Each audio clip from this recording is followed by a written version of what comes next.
Over to you, Stephanie. Thank you, Dr. Kellaway. And we should be recording now. So if anybody wants to reference this back later, we can post this on the admissions channel for you all. Thank you for joining us. We will be talking about the Long School of Medicine dual degree programs that we have offered here. Let me get my screen open. We are very excited to talk to you. We have 3 dual degree programs we'll be talking about today. So we have our MD MBA program, our MD MPH program, and our MD MSAI program. And I know that most of you have met me already or have seen me on the interview trail, but we also are very lucky today to have all of the program directors for those programs here with you to talk to you about the program, introduce themselves, and we'll talk more in depth about each of the programs. So I'm going to go ahead and get started. Like Dr. Kellaway said, my name is Stephanie Gutierrez. I am your contact. If you have any questions from here on out, you can feel free to reach out to me. My email address is there on the screen, and I'd be happy to answer any questions about any of the programs, direct you with students who are in the program if you want to talk to any of the students to see how their perspective is, how they feel the program is, how they're able to balance things, what other things they're able to do other than the dual degree, so that you can kind of see what a life in the dual degree student's life is. I would be happy to help you with that, but I'm going to turn it over now to Dr. Hansen, who is going to just introduce quickly the MD MBA, and then I'll take it back over to talk about logistics. I like the emphasis on quickly, Stephanie, in that sentence. Thanks for the prompt. Hi, I'm Joshua Hansen. I'm the Associate Dean for Student Affairs and Leadership Training, and help to manage the dual degree program in partnership with the UTSA Alvarez College of Business with Stephanie. Really the vision for this is not only it as a 5-year program, but it really seeks to cultivate a new generation of healthcare leaders who are going to develop and blend expertise and business acumen as they develop their clinical knowledge and clinical skills. So, it is about bridging a gap where it's not just about thinking about the clinical proficiency that we really, and clinical excellence that we really instill in our physicians, but also equipping our graduates with the variety of acumen that comes from, being in business school. You'll have dedicated time to work on that acumen, but then also implement it in your clinical years at Long School of Medicine. We're really excited about this program. It is the youngest, I would say, of the 3 programs. I think with the strength of our partnership with the College of Business has really great potential. Thank you, Dr. Hansen. And although you see Dr. Hansen and myself on the screen, we're not the only people that are here to support you. You also have a whole support team on the UTSA side. So we do have counterparts at UTSA. So when you are at UTSA, they are there to support you. We're here to support you through the whole program. But it's good to know that you also have another support system at the other part of the dual degree. This is a graphic of what the timeline looks like. So this, as Dr. Hansen mentioned, this is a 5-year program, which means you do step away from the School of Medicine for a year to spend time on your MBA studies at UTSA. So the way this works is you'll enter medical school just like everybody else. You don't have to make a decision about joining the program just yet. Where you will apply is right here, this orange star, which is in the fall of your MS2 year. That will allow us to meet with you. We do have a capped space in this program. So for the first 2 years, we are capping our program at 5 students, and then we will increase after that to 10 students. So we do have an introductory meeting with every single student who's interested to make sure that your goals align with the program's goals and to make sure that what you're wanting to get out of it, you actually will get out of it. Sometimes those things, may not align, or you may think that you want to get something and it doesn't really align with what the program looks like. And so we want to make sure that we spend time talking to you about those things before you join the program and before you take this, extra time out of your life to do the program. We want to make sure that it all aligns for you. So in that fall is when you will meet with us and to talk about that. And you will then, if selected to be one of the 5 students, you will then apply to UTSA through their application services. It's a quick turnaround time because they know that this is a dual degree program, and so they do have specific people on their committee looking for these applications, and we write a letter of support from the School of Medicine on your behalf. And so this is a quick turnaround, so you will know within the month, maybe a month and a half is the latest we've seen the application turnaround for this, and to then begin the program in the spring of your MS2 year. So then you begin January. So we just had our first cohort begin this January with their UTSA. And this is really, in this program, the only time where you will have an overlap of studies. For this one semester, you will finish up your MS2 year, start your step studying, and as well be doing 2 courses at UTSA. After that, you will then step out of the MD program to start your MBA program at UTSA. So you'll be in person at UTSA's main campus, which is not far from our campus. It's really quick over there, so it's not a lot of back and forth because you will only be at UTSA at that time. And then even like our parking, even though we're not the same institution, we are sister institutions, so our parking they have equivalents for our parking, so you don't have to pay for a parking permit, which is another perk that we found. And so some of those things will work out with the program. Then you will spend that whole year doing your MBA year, and then you'll come back to the clerkship. So you'll come in as a third year clinical student, and I'll work with you for that process of how to get credentialed and make sure that you have everything prepared for entering clerkships. And during that time, you'll be working on an MBA cohort project. So that project will be done as a cohort in total. So it's not an individual project. It is a project that you're working on with the other people in your cohort. And that will be something that really bridges the intersection of business and medicine. What it will be dependent on whoever's in the cohort at that time, their interests, skill building that they want to do, things like that. We will take year by year. And so we don't have a set, like, this is the project that you're working on, because we really want to be respondent to the students' needs and the skills that you guys are wanting to get for that project. At that point, you will be done with your MBA, and you will then just have the rest of your 4th, which then becomes your 5th year, to finish up your MD requirements. So away rotations, sub-I, applying for residency. And throughout that process, we will also discuss how to talk about your MBA through your residency applications, how to show which skills that you've built that are then applicable to residency, things like that, and kind of really talking about how this program fits your needs so that you can then explain that on the residency trail.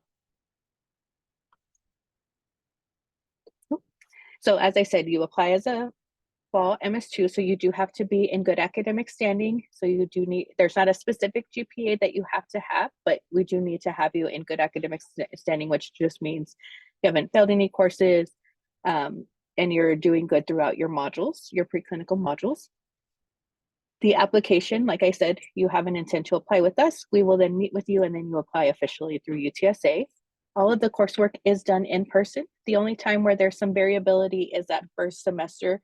UTSA does offer online coursework for our students just that first semester, because they know that you're also in medical school at the same time. So they will allow you to do an online section of the course so that you can balance both a little bit easier. But then when you are on your MBA, we do expect for you to go in person.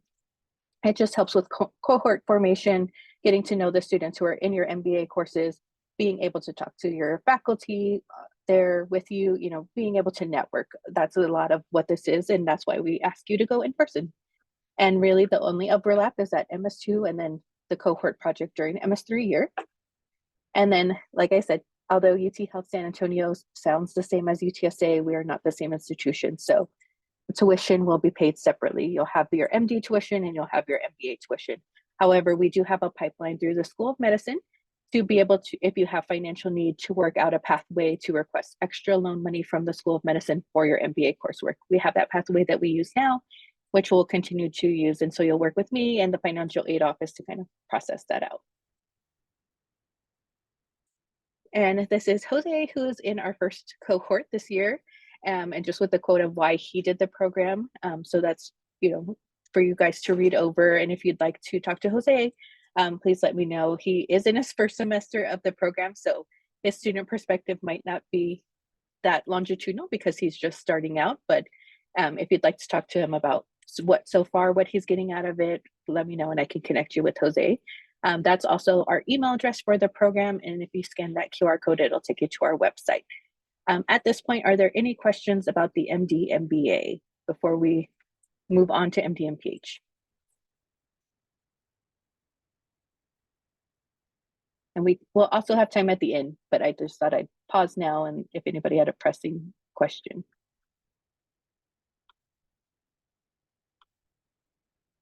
All right.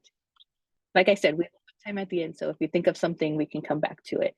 But for now, we'll go ahead and talk about the MD and PH program, and I am introducing Dr. Taylor, who is our Assistant Dean for the program and here to introduce the program. Hi, good afternoon, everybody. Thank you, Stephanie, and thanks, Dr. Callaway, for having us. My name is Barbara Taylor, and I'm the Assistant Dean for the MD and PH program. And our program is a little bit different from the MD MBA. If the MD MBA is the youngest, then I guess we are the oldest, no reflection of the people who run the program. And we have been in place since 2007. So it is either a 4-year program or a 5-year program in collaboration with UT Health Houston School of Public Health. And 90% of our students actually complete both degrees in 4 years. Stephanie will talk about the logistics of that in a moment.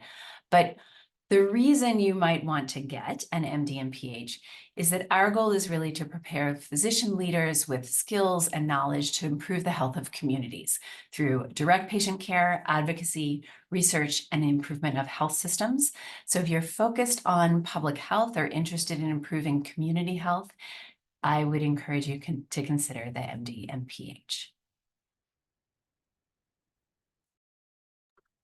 Thank you, Dr. Taylor. And so I will go through these graphics one at a time because they are different for each track. So for those who are interested in the 4-year track, it's going to look different than those who are interested in the 5-year track. So for the 4-year track, which is our more popular track of the two, I would say probably 95% of our students who are doing the program currently are on the 4-year track, and then the other 5% do the 5-year. The way this works is that as a student where you're at now, if you are currently have been interviewed on the interview trail, waiting to do your rank list, this is when you apply. So our application is due April 1st, 2024, and that allows you to start right here, the summer prior to starting medical school. That is important because it allows you to get 2 or 3. We usually recommend 3 because that's the better option for balancing the two, but you can also do 2. We do give you the option to get those courses kind of out of the way from the School of Public Health so that when you do join the program, 3 of your courses are out of the way. You then have 3 courses less to balance when you're doing the program. Because we put pauses on this program, because it is a 4-year integrated program, there are places that we know the medical school needs to be our priority. And so we put pauses on the school public health side of it, such as the very first semester of medical school. We don't just throw you in there expecting you to balance both at the same time. We do put a pause on the school of public health side because we know the School of Medicine, you're transitioning, you have a lot more responsibilities with your modules. You also have anatomy and clinical skills. And so we do want you to go in on a good foot and not feel overwhelmed by balancing both programs right at the beginning. So we do put a pause. However, we don't put a pause on our support for you. So we still are here. We will meet with you throughout the semester. We'll still have some of our events and community building things that we do throughout the semester to support you, but we won't have any of the curriculum for you. You then start back the spring of your MS1 year, and that's where you start balancing the 2 programs. And you'll do that through MS2 spring year. As you can see, this hash line means it's variable. So some students decide to take courses this semester, some students decide not to because they want to prioritize step setting. It's up to you. Every student kind of does this a little differently, but it's available for you there to take coursework. Then during 3rd-year clerkships, we put a pause again because rotations are different. Your schedules you could be on nights, you could be on days, but your clinic goes until 6, at night. Things like that are all variable depending on which clerkship you're on, what your schedule looks like. And so it's just not conducive to doing coursework that's based in a semester at the same time. So we put another pause there, and then you'll come back during 4th year and finish up your MPH requirements and graduate at the end of 4 years with both degrees. And that's worked for the students in the way we have it planned out, but it does require you guys to be organized, and it requires you to do good with your time scheduling, with your balancing of the 2 programs. Because this is a 4-year program, you do have to pay a little bit more attention to your workload, pay more attention to time management and how you're balancing the programs. And of course, we are here to support you in that. But we do like to just mention, upfront that because this is a 4-year program, you're really balancing the two at the same time, as opposed to all the other programs where you step out and do the majority of the other degree program. This one is very integrated, and we just want to make sure that you're aware of that going in. However, we do have the 5-year time frame if you are interested in that. And we generally have students who come in wanting to do the 5-year. We have students who go from the 4-year to the 5-year because of something else that comes in, such as research opportunity, getting a fellowship at the NIH to spend a year there, things like that. You can move from the 4 to the 5. That's available to you. And then we have students who join late. So for example, we have students who are interested in public health, but not sure if they want to balance things and do a dual degree program. And so they go into medical school, get in a groove, see that they're handling things and that they still have this passion and interest for public health. And so they want to join 2nd year. That's great. And we would love to have you join the program, but at that point you would be on the 5-year track. And then we also have students who go through clerkships and see, man, I'm dealing with a lot of social determinants of health in clinic. I'm really seeing, that I want to know more about health systems and advocacy for my patients. And we have students who join the program in 3rd year who then go to the 5-year track as well. And so there are opportunities to join this program later if you are interested, but just note that you will be on the 5-year track. The 4-year track is only available to students who join the summer prior, or latest is MS1 spring year, which is when you can join and still do the 4-year. It's a little bit tighter then, which is why we recommend you starting earlier if you are interested in the 4-year. But for the 5-year track, all the hash lines you'll see are variable. Some students come in knowing they want to do the 5-year and take classes very slowly because they don't want to leave everything for that year off. And so they can take maybe one semester, they take one course, maybe the next semester they don't take any. It's variable depending on student, but you will for sure have 1 year where you're stepping away from the School of Medicine to do your MPH year. And we recommend that happens between years 3 and 4 for a number of reasons. One, you should, by that point, know where you're going into medicine specialty-wise. And so you'll be able to tailor your experience in the MPH to that specialty. 2, you have your clinical skills kind of under your belt, and you have just more opportunity to do different things throughout your MPH because you have those clinical skills available to you. And so we do recommend between years 3 and 4 for you to take that year. However, we have had students take it between 1 and 2, between 2 and 3. It's not required between 3 and 4, but that is our recommendation. So just a little bit of a review. April 1st, 2024, for those of you who are in this current cycle now and are interested in the 4-year track, you would apply through SOFAS, which is available through the UT Health Houston School of Public Health. And then the other big thing about the MPH is that all of the courses for the School of Public Health, both core and advanced courses, are done virtually. They have asynchronous and synchronous options available, so you don't have to worry about going to a classroom somewhere. Their campus is not far from our campus. It's a couple blocks away, but you don't have to worry about doing those couple blocks away because they offer all of those virtually for you. The other thing that is great about this program is that we are able to offer 12 transfer credits. So because the School of Public Health School of Medicine talks about public health, we are able to offer 12 credits transferred from the School of Medicine towards your MPH. So where if you were doing the MPH on its own, it would be 45 credits, you're actually only completing 33, which helps in time and money saving, which is why it's better to do it as a dual degree rather than do it later. But again, that's all dependent on your goals. And you do have to complete a practicum, which is the boots on the ground, working with a community agency, really putting those skills to work. And I think all of the students really find that the most meaningful part because they're getting to work with the community agency, getting to work in San Antonio and really putting their skills to use that they're learning in the classroom. And then again, we are 2 separate institutions, so the tuition for both programs are separate, but we have that pipeline available to you. And again, you can see a quote from one of our 3rd-year students, Camille, who's really just made the most of her time in the program. She did her practicum with our city's health department.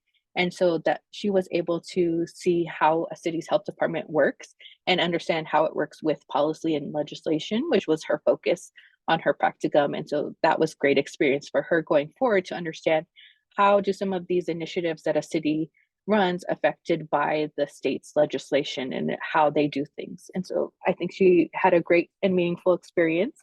And again, that is our website and our email address. Any questions before we turn it over to Dr. Rodriguez in the MD MSAI program?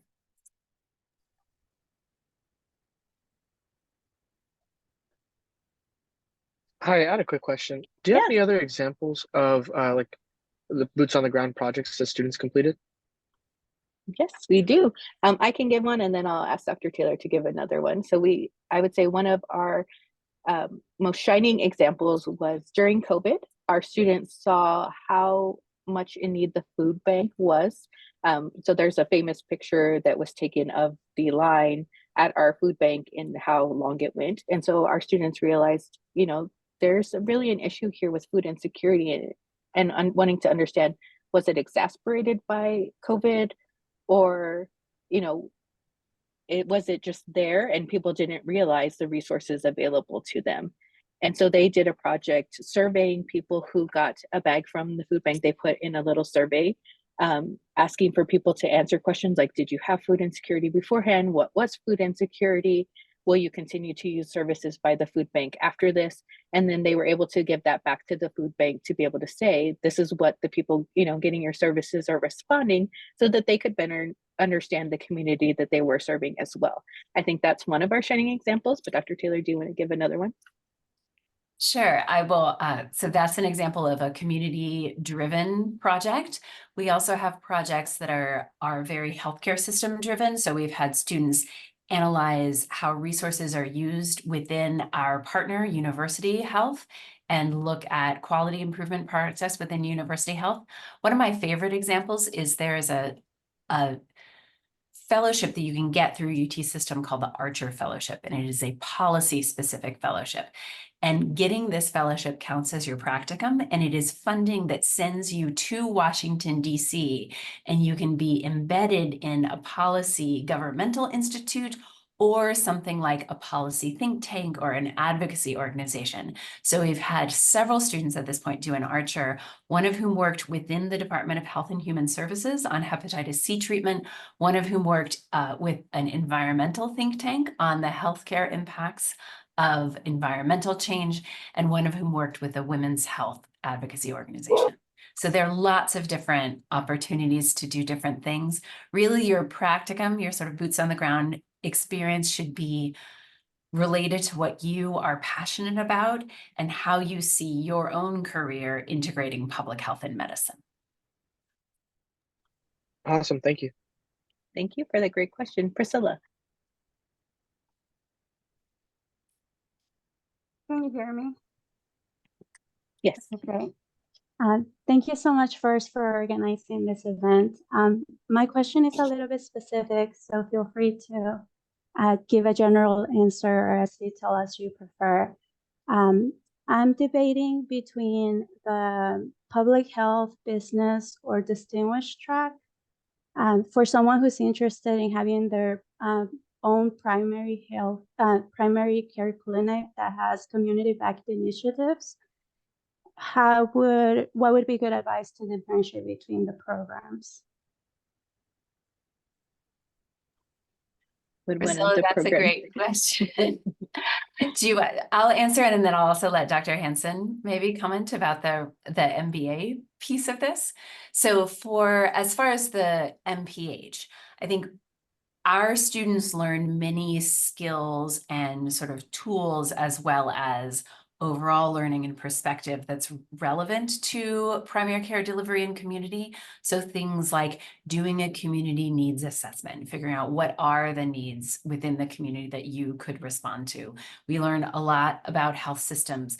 They learn some basics and higher level biostatistics and epidemiology. We touch on that in medical school, but you learn a lot more in an MPH. So you would be able to, for example, ask a question in your practice.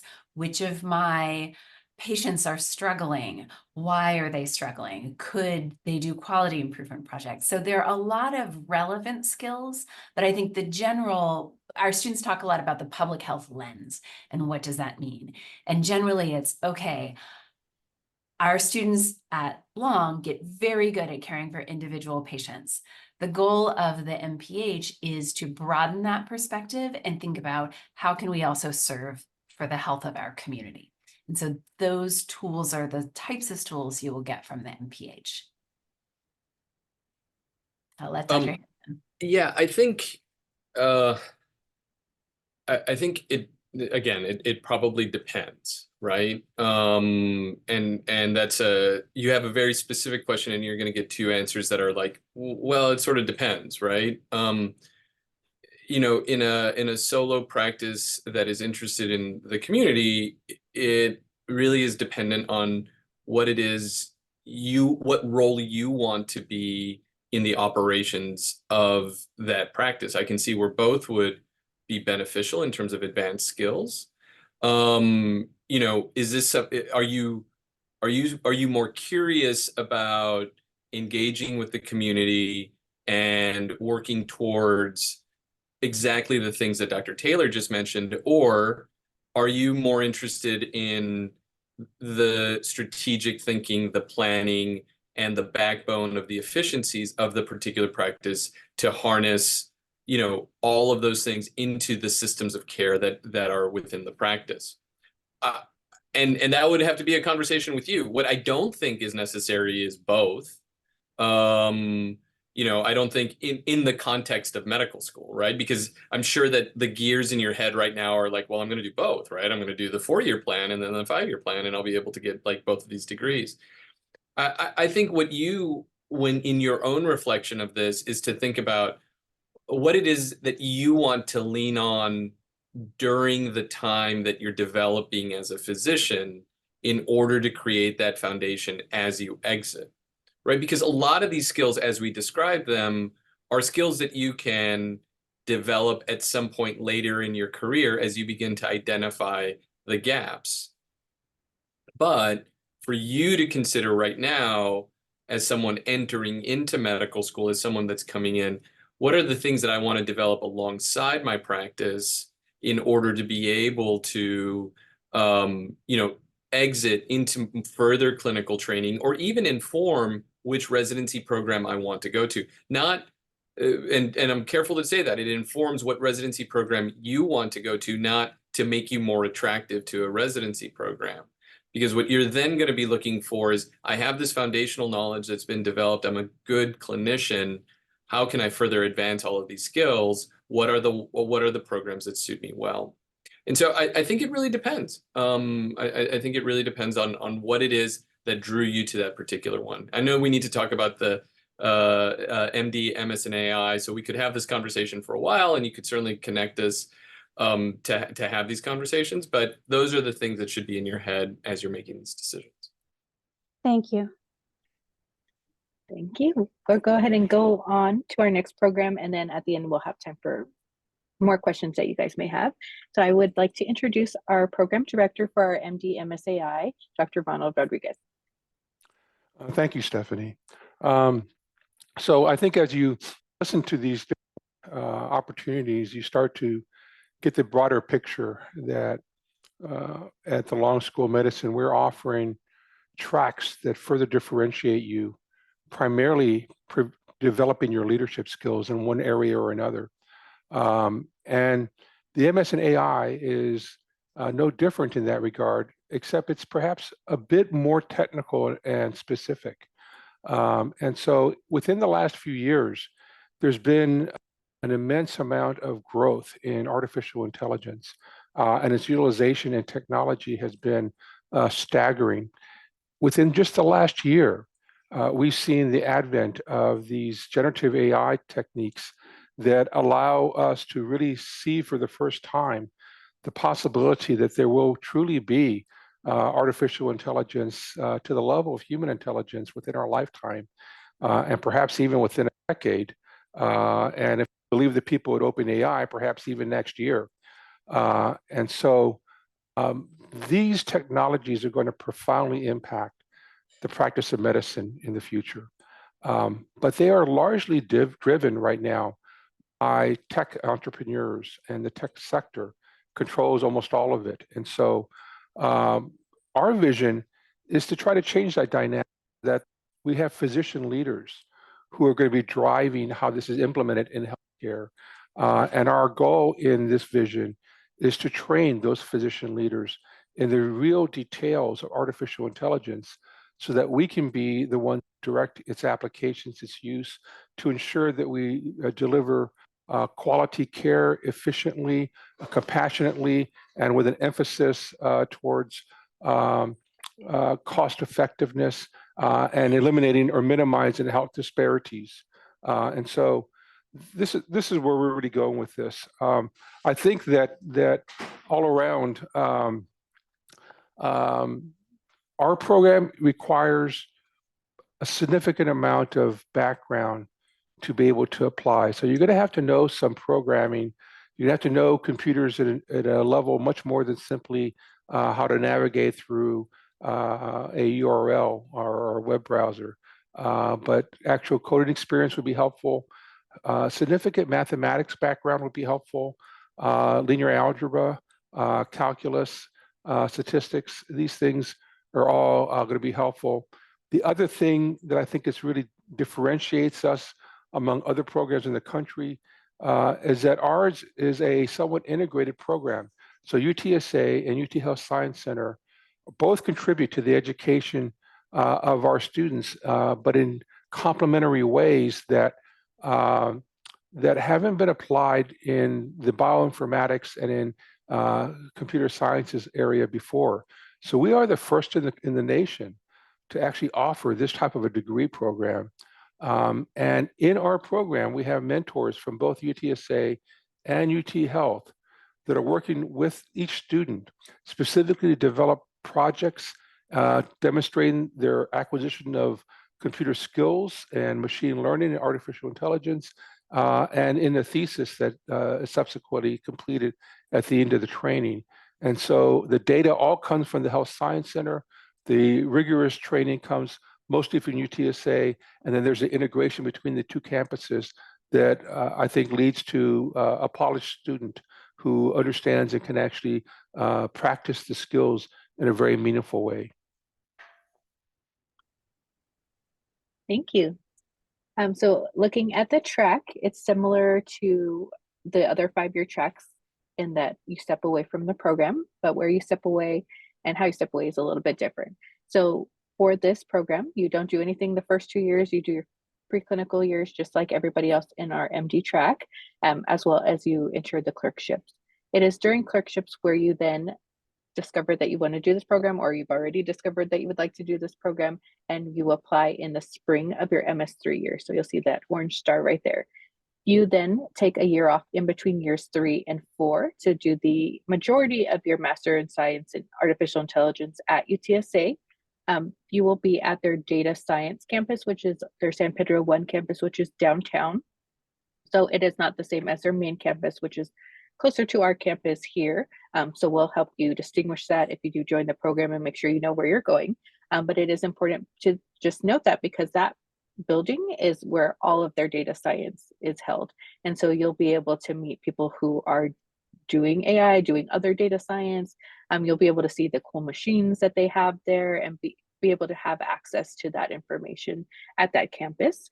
Then you come back as a 4th-year student, which is then your 5th year. And this is really where that integration takes place that Dr. Rodriguez was talking about.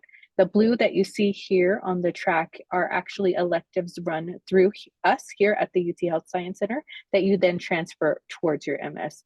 So currently we transfer 6 credits. We're hoping by the time you join the program, we'll be offering 9 credits through electives that are run from us, but transferred over. And that really allows you to get the integration of medicine and healthcare within AI. So UTSA will give you a lot of your background knowledge in AI, but where we come in is where we focus on healthcare delivery, the use of AI in healthcare. And so that's really the integration part, which I think is super important, especially for that time frame, because you'll be going on residency applications and having to explain your interest in AI, having to explain your background, your experiences. And so us being able to integrate those two at that time will give you the experience that you need and will give you the foundation to be able to talk about all of the experiences and what you come to residency with as a student who has also done a master in AI as far as residency is concerned. So again, just a review, you apply as a third year student. Again, no GPA requirement, but you do have to be in good academic standing from preclinical and your clerkships. So you do have to make sure that you're in good standing, satisfy the admission requirements. The UTSA is a little bit flexible on the prereqs for the MSAI part. So they know that you may not be a computer science major because you are also in medical school. You probably majored in biology or chemistry or something more science specific. And so they do offer a little bit flexibility with you on that prereq. But as Dr. Rodriguez said, we have found for students who have that background and foundational knowledge, it is a lot easier to jump into a master's level program than if you don't know the terminology. I'm still learning the terminology, understanding what Fire and Python and what those things mean. There are some online courses that are available that are free. And so if you are interested, they are things that you could start working on now. I know we found a Harvard course in Python that we found is good. It's free, it's self-paced. That's something that you can look into. And I'm sure there's other things, but that's, right now what we're recommending for students who maybe have an interest but haven't taken computer science, just to understand what Python is, get an introduction to coding, things like that. It's helpful because you then can jump into, again, master level courses and not need that background that you'll be missing because they will expect you to come in with that foundational knowledge. And if you don't have it, then you'll be a little bit lost and need to catch up, which is why we recommend that. Again, the application process is that you first apply to us.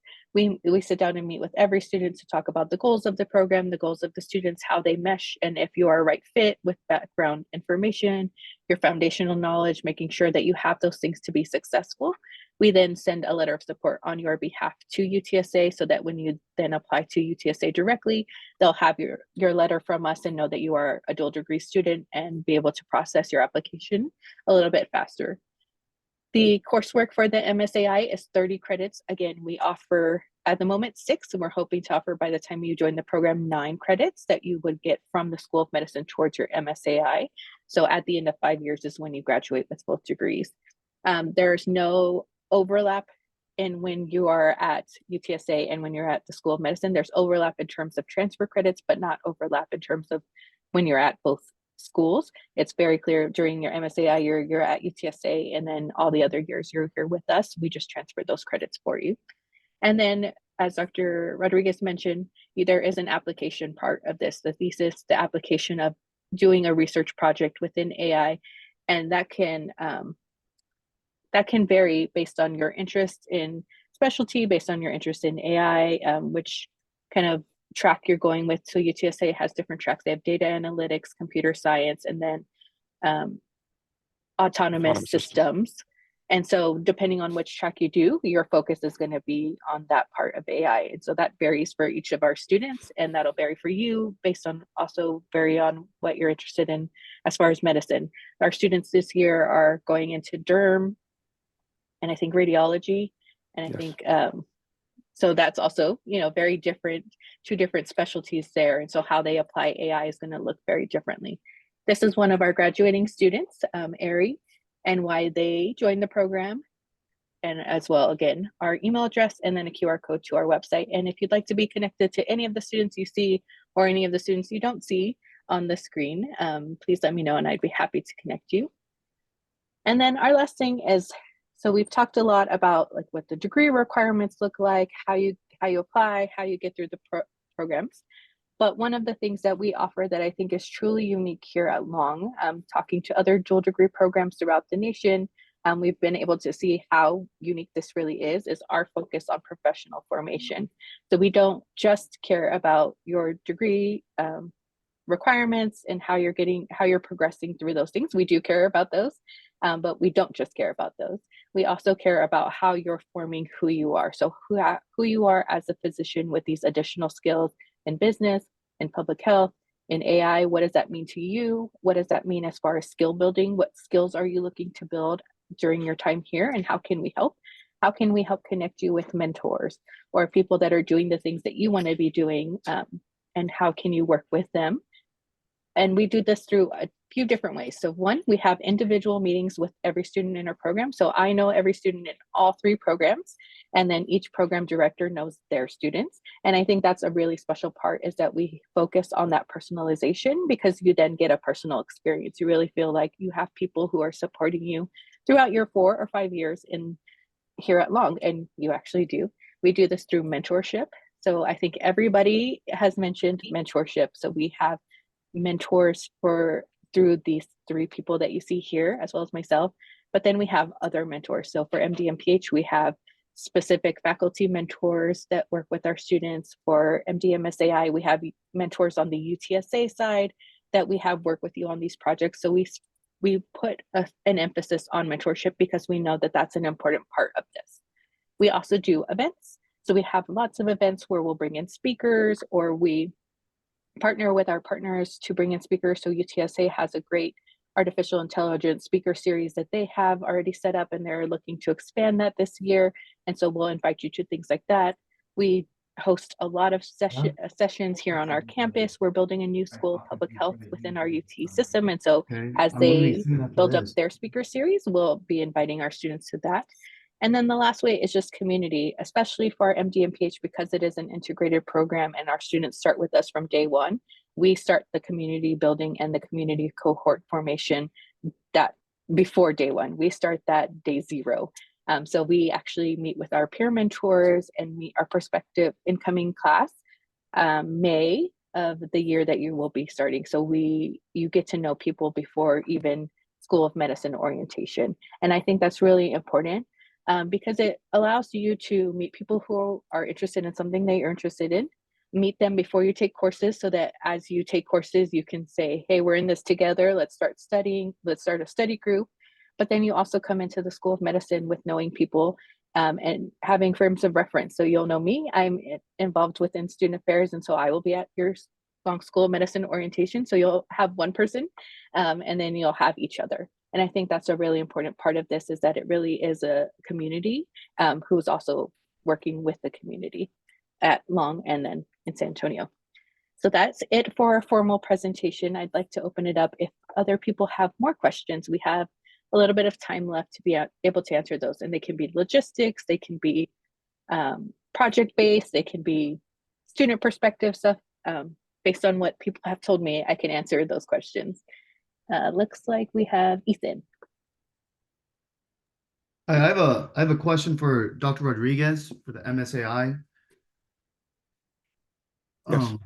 So is the kind of theme or the goal of this dual degree program, is this to pump out doctors whose education is augmented with their AI background, or are you guys trying to create like your own industry niche of the intersection between doctors and artificial intelligence? You know, this is a new program, so I'm just trying to see what your long-term goals are for the program is. Already in the administration of healthcare, there are technical experts who are usually chief medical information officers or chief information officers, the people who direct the technologies that are used in the delivery of healthcare.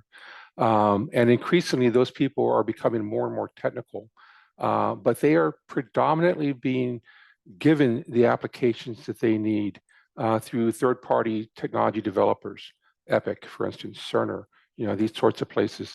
And what I want to see is physician leaders step up and take control of the data that we generate and implement the current technologies with us in charge of it, so that we can make sure that it's being used in the most effective way. The current model for use is essentially a profit model. And so Epic, for instance, charges $8,000 to $10,000 per physician per year for just using their EMR, and then another $8,000 to $10,000 for using their AI technologies that they're developing. And each incremental development, they'll charge you a certain amount for utilization. So each 1,000 patients you see using this particular technology, you get charged for that. what we'd like to see is the physicians being the ones developing the technologies, doing it in a way that doesn't increase the incremental cost to society as a whole, but actually allows us to decrease the cost and direct efforts towards equity in how we deliver our care. And so we're looking at ways in which we can become the leaders in the use of this technology, not just the end users.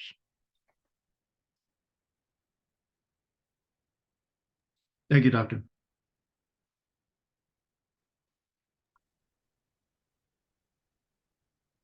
All right, it looks like there is a question in the chat before we get to you, Tom. It looks like, are there opportunities for students to do some medical clinical activities in that 4th year break from the MD program, or is the program going to take up the majority of the time? So I would say for all 3, the other programs should be your priority, because at that point you will be taking a full load of coursework. And so to be able to give it your all and your effort, you should be giving it your priority. However, if you also wanted to do shadowing opportunities, here and there that weren't necessarily like a every single week opportunity, I would say that that's great and you can do that, but we do want you to give your priority to the other program during that year. And then what are usually the backgrounds of the other non-MD students in the program? I don't know if you want to explain that one a little bit. Because we don't, since they're all dual degree programs, all are going to be medical students. I think perhaps she may mean the other students in the MS and AI program. Oh. Yeah, those are students who have background in computer sciences. So, and they'll be the majority of the students in your classrooms.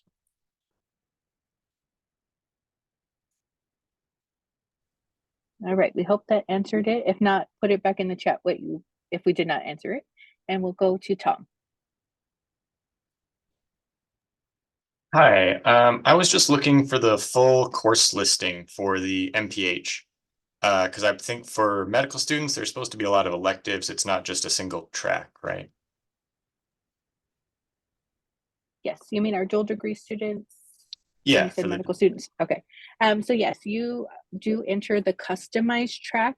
And so everybody does the same core courses. And so those are EPI, biostats, qualitative, environmental, health promotion, and then policy and advocacy. So everybody across the board does those. It's then variable when you do your practicum. So that's variable based on your interests. And then when you get to the advanced courses, you can then take courses in kind of any of their departments or their tracks, depending on what you're interested in. And that list changes every year based on what faculty is going to be teaching what.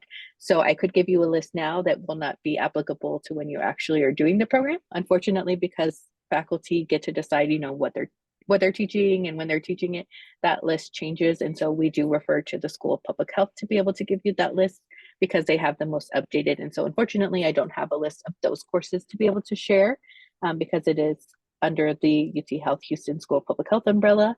But I will say that usually most students are able to take the courses they would like to take. There's, some courses that maybe have a time frame because they're synchronous, so you can't join a Zoom call at 10 a.m. on a Thursday, but that's usually the reason that students can't take a course, is just because of the time commitment for a specific time.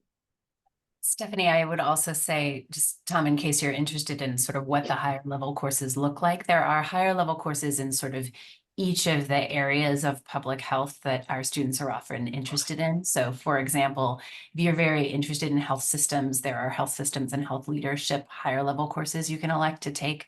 Similarly for EPI and for biostats, there are higher level community-based public health coursework, like how to do a needs assessment. There's a very popular course called Advanced Topics for Marginalized Communities and Serving Marginalized Communities. There's one called Disease Detectives, which as an infectious disease doctor, I like a lot, and their students seem to like too. So really, it depends on what your specific public health passion is, but the coursework, you choose those courses, and there is a very wide variety. The core courses are set, you have to take those 6, but the other ones are really diverse. Thank you. And I'll take a look at the UT Health Houston website, see if they have the course listings, at least Yeah. that's currently available. So Yes, that should be on the UT Health system, and the degree plan that you are looking for, in case it gets a little bit confusing, is the customized degree planner. thank you.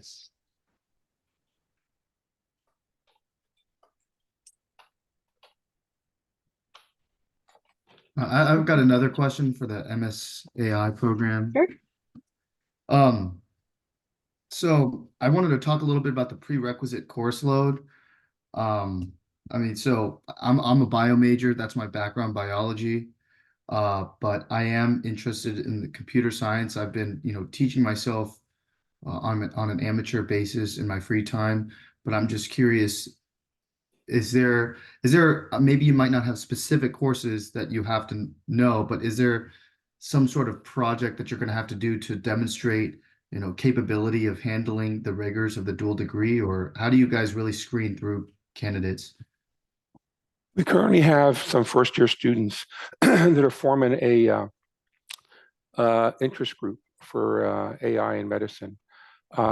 We just met a couple of weeks ago. I think we have 6 initial students who have started this, as well as several students in second year and third year. And so what we've encouraged them to do is to actively identify a potential mentor within the faculty who are participating in this program, meet with them and get actively engaged in some work as a side research project so they can get exposed to some of this. They will need to be able to demonstrate that they have some ability to function, particularly in Python and or any other computer language. If you have any computer coding experience at all, then the general concepts of object-oriented programming and systems work will be there. If you don't have any experience at all, then you'll have to do some boot camp or remediation prior to entry. We've done that with one of our students, one of the 3 students, in which they did a boot camp. He had no background at all going into this. He has been able to get through, but he's also had to work quite hard at it. And I think in retrospect, we're going to push a little harder earlier on to get our students better prepared so that they don't feel overwhelmed by the amount of information they're getting presented with when they're doing their didactic work at UTSA. And just a follow-up question to that is, let's say, if someone were to apply to this dual degree program and they get turned away because they probably couldn't handle the rigor, what options are there to explore, that, not only AI, but just software programming for doctors? What options are there to explore at San Antonio's medical school outside of the dual degree program? So there are quite a lot of research opportunities that one can get involved with research elective credits. They don't apply towards a degree program, but you can still get involved in some of these projects. I've got 2 first-year students right now who are involved in some research projects that utilize AI. Now, whether or not they go into the MS and AI program, one of them may, the other hasn't really decided yet, but they came in without the intention of joining the MS and AI program so much as they were interested in urology, and they just happened to get involved with AI type projects because that's where my emphasis is right now.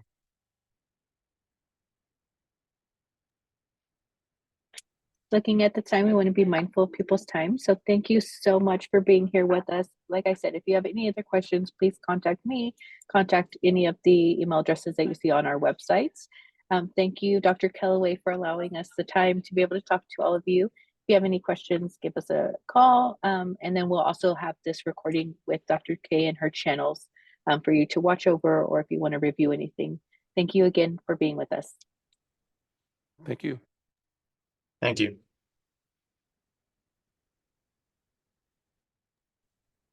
Thanks, y'all. Thank you very much.